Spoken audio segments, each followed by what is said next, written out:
that is fascinating that they went racist with it, because I thought these were just basketball fans. Huh? Oh, we got a new entry? Megyn Kelly.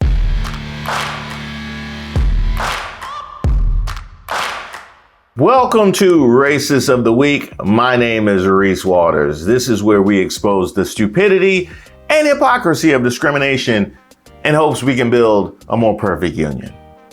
And also laugh. As usual, I would like to thank today's sponsor, Racism.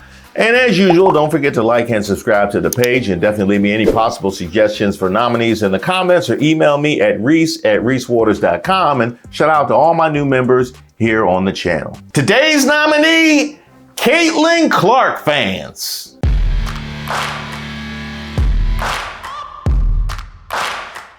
Your announcement for Athlete of the Year, like tremendous, incredible positive feedback. That's what we've seen across the board. There's always going to be some negativity. And I feel like you have had to answer more questions than anybody about the intersectionality of race and gender and sexuality in sport, because of just who you are, and you represent the growth of this thing. And even today, earlier today, Megyn Kelly, she was saying that you were apologizing for your white privilege and the fact that you wanted to uplift Black female athletes and make sure that they were getting the shine, kind of like your pioneers were getting the shine that they deserved. And I just want to know how you feel or how you respond to some of those criticisms when you have to deal with something that it's really not your problem. Like, I feel like it's them looking in a mirror a little bit, but it still comes down on your shoulders. I feel like I always have had really good perspective on everything that's kind of happened in my life, whether that's been good, whether that's been bad. And then obviously coming to the WNBA, like I've said, I feel like I've earned every single thing that's happened to me over the course of my career. But also, I grew up a fan of this league from a very young age. Like, my favorite player was Maya Moore. Like, I know what this league was about. And like I said, like, it's only been around 25 plus years. So I know there's been so many amazing Black women that have been in this league, and continuing to uplift them, I think, is very important. And that's something I'm very aware of. And like I said, like, I try to just be real and authentic and, you know, share my truth. And I think that's very easy for me. Like, I'm very comfortable in my own skin. Now, it's bad enough how badly y'all reacted to her merely advocating that people register to vote. I have this amazing platform, so I think the biggest thing would be just to encourage people to register to vote. Or maybe it was the realization that she was a Swiftie. Enchanted to meet you. Taylor Swift! I haven't seen a Great White Hope go this badly for y'all since Tommy Morrison. He was out on his feet, precisely, Glenn. He was out of it, groggy. I mean, he doesn't know what's hitting him at that point. Well, those are damaging blows right there. He was out of it. 4, 5, 6. Wow. Morrison could have been seriously hurt there. Actually, on second thought, this might be more of a Tina Marie situation, if you catch my drift. But now we have this. Caitlin Clark was named Time's Athlete of the Year.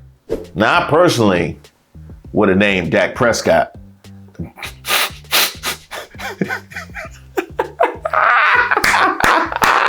Now, found in that article is this little section. After a much hyped Caitlin Clark Angel Reese rematch in the Elite Eight that drew the second largest ESPN audience to any basketball game, college or pro, in a dozen years, the Hawkeyes fell short in the championship game for the second straight year, this time to once again undefeated South Carolina.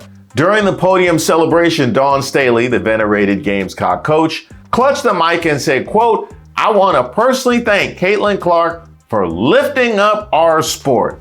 Now that is fascinating. So you mean to tell me that the school that got demonized and the coach that got called everything but a child of God took a break from celebrating winning her championship to thank Caitlin Clark for elevating our sport? That's crazy. Do they know that she did that?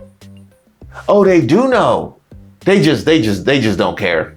Yeah, they just going with the ends anyway. Yeah, okay. To be fair, some of those were scheduled tweets. Yeah, those were scheduled ends. So, you know, those have been planned days, weeks, maybe even years in advance. Clark had little time to reflect on her accomplishments. 2 days before the WNBA draft, she flew to New York City after staying up late in LA while receiving the Wooden Award as National Player of the Year, went straight to a Saturday Night Live set and collapsed on a couch there from fatigue. She got big laughs during her Weekend Update segment, needling co-host Michael Shea for past jokes about women's sports. Her favorite, after Shea told Clark that he'd pass along a signed apron she gave him to his girlfriend, Clark quipped, "You don't have a girlfriend, Michael." The crowd howled.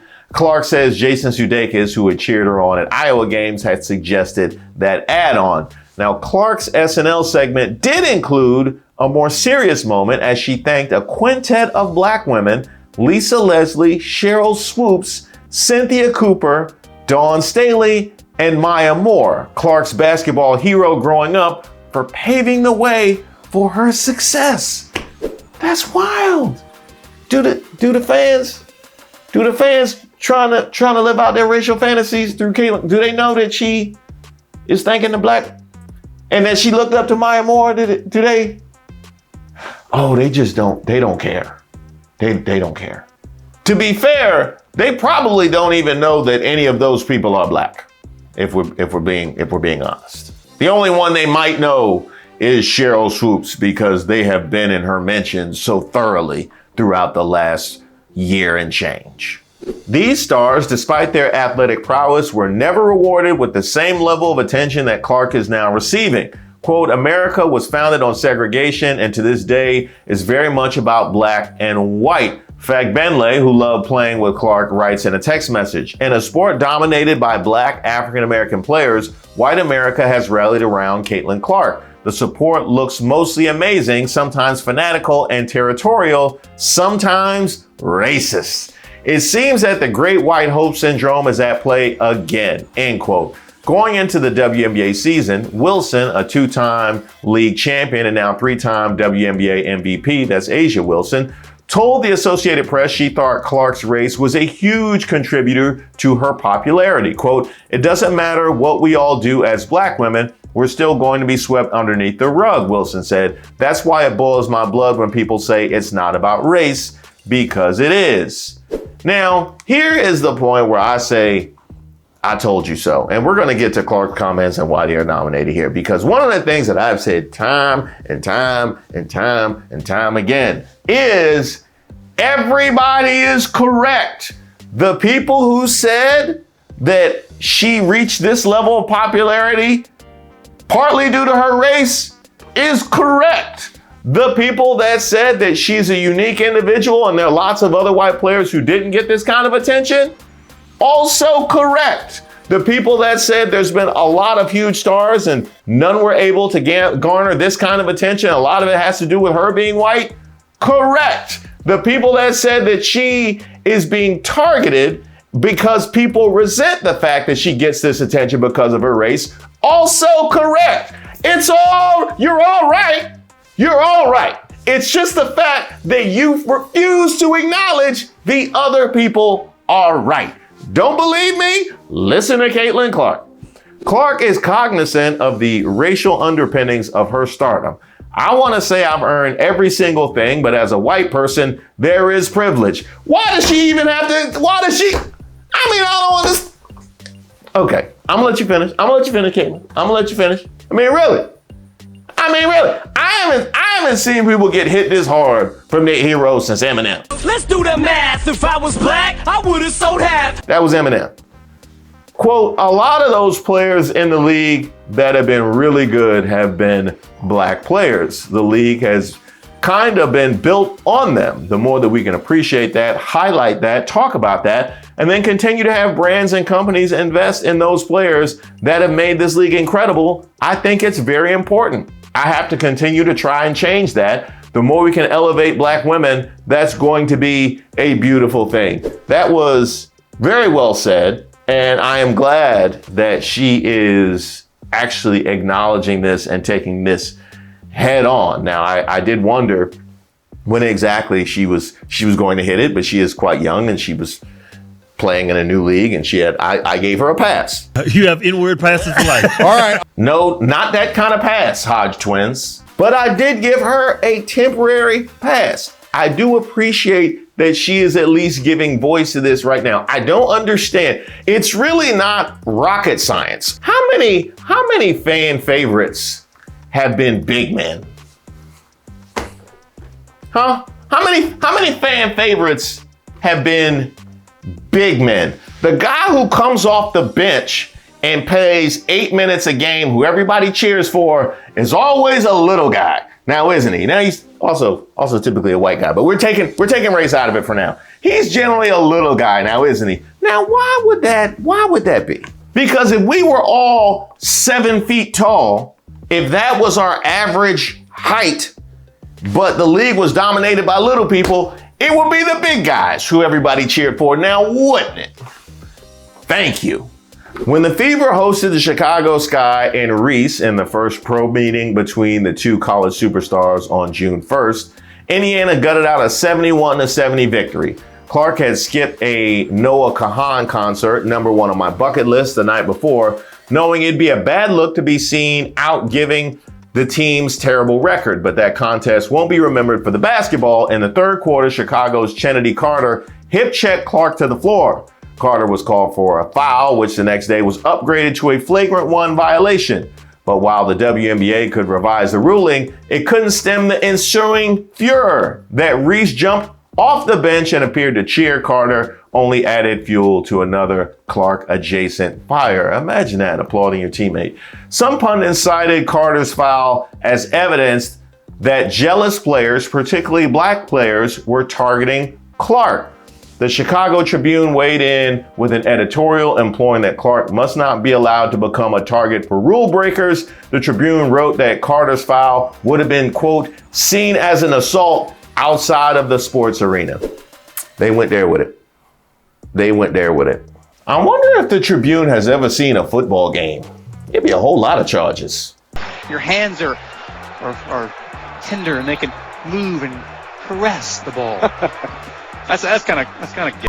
Or you can keep it at the WNBA. You just brought up Angel Reese. Wasn't no newspaper talking about an assault when she got flipped. Now what? No, calm down. We are here to give them their nomination. We've already litigated that. Now, matter of fact, let Caitlin tell it. The intense commentary came with consequences. Security had to intervene at the Skies Hotel a few days later when a man approached Carter with a camera, quote, "I've been called every racial slur imaginable lately, and my teammates have had it even worse." That's from Sky Forward Brianna Turner. Now that is fascinating that they went racist with it, because I thought these were just basketball fans. You know, I just thought they liked the purity of the game. They liked the purity of women's basketball. And it just so happens that it took, like, 2024 was just a dawning of a new wave of fan. You know, just really because a lot of the games became more available, and they finally found it. These people have been flipping around cable for the last 7-8 years trying to find WNBA, and they all just finally found it at the exact same time. And it's just a coincidence that you have a white star in order to celebrate. It's nothing racial. Now, naturally, the WNBA would have to step. No, they didn't. WNBA did nothing. So they went and capitalized fully on the Caitlin Clark popularity and did nothing to protect the rest of their players from the racial abuse. Wow. Well, that won't make them angry. Clark cast aside any notion that envious opponents were coming after her. Quote, "I never thought I was being targeted," says Clark. "Obviously, that shouldn't ever happen within a game, but basketball is physical. Your emotions can get the best of you. My emotions have gotten the best of me many times." Now, I applaud Caitlin Clark for saying that. That is a lie. She knows good and well she was targeted, and I can admit that.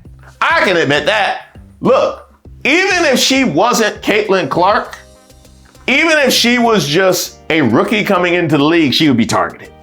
Even if she was a rookie coming into the league that had the success she had in college, she would be targeted. You add on top of that the huge popularity and the reaction that you get from everybody watching that want to call any physical interaction a potential charge. And yeah, you got a whole target. And you know who you can mostly thank is these cornball fans getting a Racist of the Week nomination right now. She says she didn't even see Reese cheering from the bench. I don't even know if she really knew what happened, says Clark. Honestly, I don't think she was cheering because somebody hit me. I really don't think that would be the case. I hope not.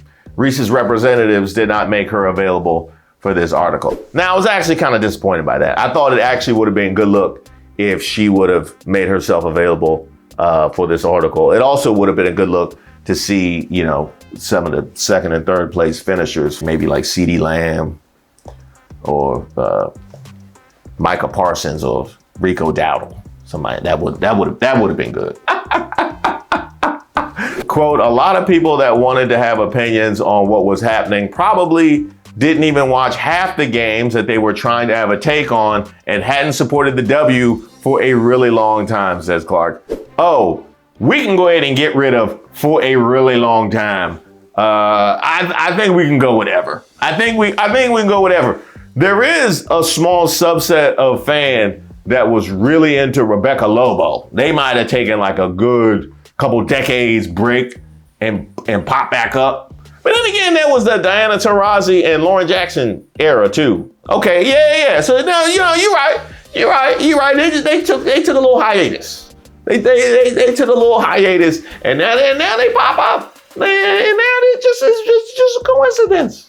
It's just a coincidence. The day after the incident and a matchup against the Liberty, Clark ran into a Jonquel Jones screen and ruptured her eardrum. Quote, it was vibrating. My hearing was really messed up. She shot 1 for 10 from the field and a 36-point drubbing. A 5-day reprieve in the schedule came at the perfect moment. And I, for one, am shocked that the Tribune just didn't go arrest her. Yeah, I'm surprised they didn't just tie Jonquel Jones' hands around her back with their media lanyard. I'm surprised they didn't take matters into their own hands. Just give them time, though. During these off days, Clark shot extremely well during drills. That gave me a lot of confidence, says Clark. It just reiterates, quote, you are one of the best shooters. In Indiana's first game back, Clark hit 7 3-pointers en route to a 30-point game and a Fever victory. On the bus, Clark texted her agent that she hoped that performance helped her case to make the Olympic team for Paris. Clark's agent responded immediately, I have to call you. And I'm like, S. The news predictably was unpleasant. The Olympic roster was about to leak, and Clark wasn't on it. USA basketball officials hopped on a call with Clark. They were like, yeah, we haven't selected you. Obviously, we think the world of how you play and blah, blah, blah.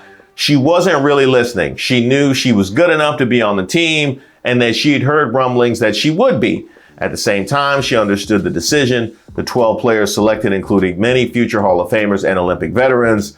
A point everybody was making was like, who are you taking off the team, Clark says. And that was a tremendous point.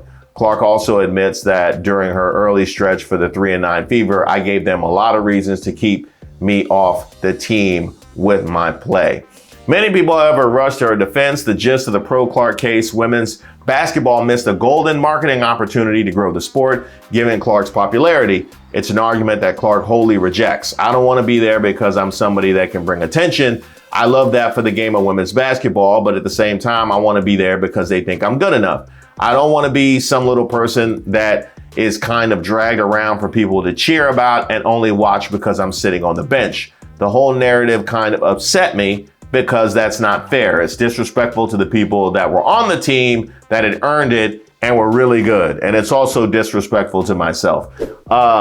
Disrespectful, yes. It is definitely disrespectful to be on the Olympic team and told that you need to come off to grow the game because you cannot grow the game. You do nothing for the game. So let's bring her in to help grow the game. That is quite disrespectful. I could also say, I kind of thought she should have been on the team. I do. Yeah, I kind of thought when they named the team, I was okay with it. And then I watched the team and you can't tell me she couldn't have had some time at point guard. I'm sorry. My bad. I'm I'm just being real. But we also know, to Caitlin Clark's point, if she was put on the team, she would have been put on the team for non-basketball reasons. Now, people do things for non-basketball reasons all the time. There were non-basketball reasons in the men's team and that selection. Yeah, I'm looking at you, Jaylen Brown. And the Men's USA Basketball Committee, instead of picking up Jaylen Brown, NBA champion Jaylen Brown, Finals MVP Jaylen Brown.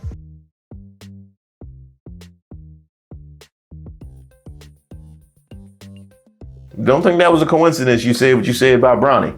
It was very well timed, though. Very well timed. People make these kinds of choices for non-basketball reasons all of the time. It's just a matter of, it would have been so clear and blatant in this particular instance. And that probably can't feel good if you're Caitlin Clark, and it probably shouldn't feel good if you're Team USA Basketball. Now, many observers seem inclined to reserve judgment on Clark and her approach to confronting off-court issues, given that she was a rookie adjusting to life as an athletic icon. She should be afforded some grace. Understanding the racial tensions in this country, could she have been more proactive about condemning her racist fans' words and distancing herself from them? Sure, if she's comfortable standing up for others and challenging her racist fans unsolicited, but not everyone is built like that. Now, to that, I would say you are correct. Not everyone is built like that.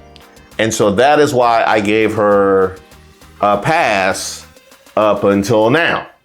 But once you start riding that wave, once all of the money, time, and attention of these knuckleheads elevates your status and your pocket, then you need to be built like that, or else that's who you're riding with. And that's the reason why I applaud her doing it right now, but it needed to be done. When asked if Clark did enough to combat the racist threats against other players, Montgomery, the Atlanta Dream co-owner and former player, declined to comment. Dream forward Cheyenne Parker-Tyus, meanwhile, says she thinks Clark handled it all well. Quote, I'm not concerned about her and how she stands with racial comments or hateful comments. She feels the way we all feel. She's made that clear. Quote, I know people want her to say more and do more. And I'm like, at 22 years old, how many of us have the skill set, have the ability to be able to communicate, says former Fever star and Hall of Famer Tamika Catchings, whose franchise rookie record Clark broke this year. She's a game changer on the court, but having to be a game changer off the court and get into the politics part of it, I don't know if that's her responsibility. I'm gonna have to split the baby with you there, Tamika Catchings, because yes, she is 22 and she's young and she is a basketball player and she's not a person who gets into politics and all these kinds of things. I'm not asking her to set out a plan for reparations, okay? I'm not asking for her thoughts on DEI. No, I am asking for her to denounce the ends. I'm just asking for her to denounce the ends coming from the crowd. That's all I need from her. And moreover, I'm asking for the WNBA. The WNBA want to say something now? The WNBA want to say something now? While Terry Jackson, executive director for WNBA Players Association, hopes Clark leans into her voice more down the road, quote, let's be clear, the responsibility for setting the tone and sending a message was absolutely at the league and team, but particularly at the league level. Yes, that is right, at the league level. During her WNBA Finals press conference, Commissioner Kathy Engelbert promised to, quote, attack racism against its players multidimensionally. She hinted at potential online controls to help clean up the discourse. There are some technology solutions out there that we could deploy and employ. I can tell you, quite frankly, I have a good level of disdain at a lot of sports executives. And I think Kathy Engelbert might be number one. Yeah, she might be number one, because this wasn't even in my purview that they absolutely snatched the WNBA finals. Like, that wasn't even, I wasn't even going to talk about that they snatched the finals and that she showed up wearing a dress with the New York City skyline. Oh, wow. That'd be like Roger Goodell wearing a Kansas City Chiefs starter jacket all throughout the playoffs. which he might do, actually. He actually might do that. But you mean to tell me you got all the Caitlin Clark money all throughout the year, allowed your players to be subjected to the racial abuse they were subjected to, and now you want to say something? After the finals? After the finals, that's when you want to say, when there's no more money to be made, that's when you decide that you want to say something. Would you want a cookie?